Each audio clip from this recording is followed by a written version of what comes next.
What you're not reading about is the government actually abusing these programs and listening in on people's phone calls or inappropriately reading people's emails. What you're hearing about is the prospect that these could be abused. Now, part of the reason they're not abused is because these checks are in place. Really?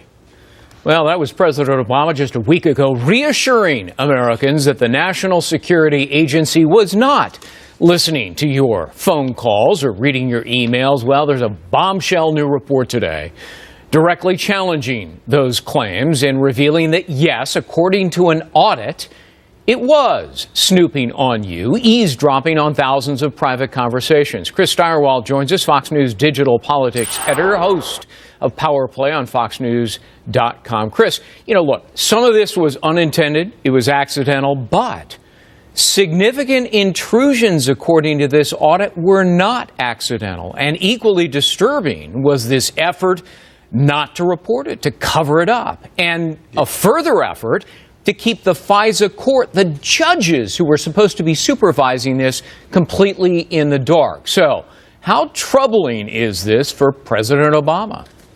Big time. Look, here's the thing. The president has tried to be a little flip, a little dismissive about the whole thing. The first interview he gave on this was on The Tonight Show, for goodness sakes. And he said, well, we don't domestically spy.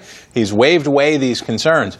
The situation for the president is that there is a growing coalition on the left and on the right that is concerned either of the existence of these programs or of the misuse of these programs. And what we saw reported in the Washington Post via Edward Snowden is that abuse occurs. And probably the most troubling in all of this is what we have heard about efforts to evade oversight and evade the FISA court that is supposed to be, that we have heard throughout this process, is the guardian, is the watchdog on this. So for the president, it's something more than a trip to Jay Leno's couch is probably necessary to talk to the American people about this. And what's also troubling is this audit only involved one operating unit, and there are a great many. And there were 2,776 intrusions in that one unit, but for every intrusion,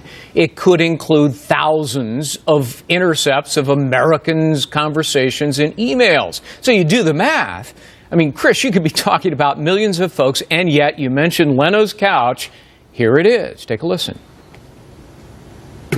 We put in some additional safeguards to make sure that there's federal court oversight as well as congressional oversight, that there is no spying on Americans. We don't have a domestic spying program.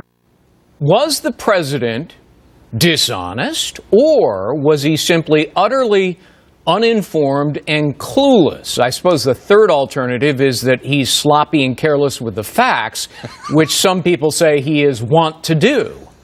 Well, we'll go. How about Clintonian parsing? How about if you, and we see a lot of this, do you collect data? We are not authorized. So answering the question however you want, and specific parsing that may be technically true, but gives a misleading sense to the American people.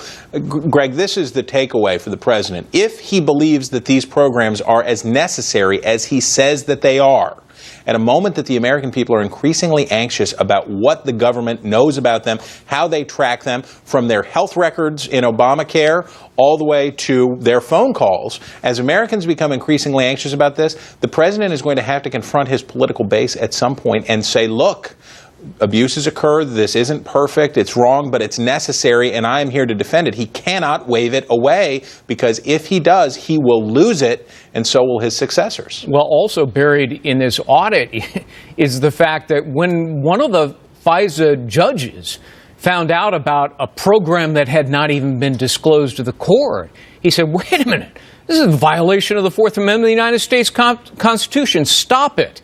And the best I can tell is there's no evidence that it was ever stopped. So this thing's only going to grow, and it is not a phony scandal, is it? 69%, as a matter of fact, of Americans in our latest Fox News poll said that it was a serious scandal and not, as the president said, a phony scandal. And that's only 10 points behind the top of the list at Benghazi. President's learning the same lesson on NSA that he did on Benghazi. Better to out with it at the beginning. Take your medicine, admit mistakes, admit problems. Take the medicine and move on, because if you try to slow walk it and hide it, you'll get in more trouble. Indeed. Chris Stirewalt, good to see you, Chris. Thanks.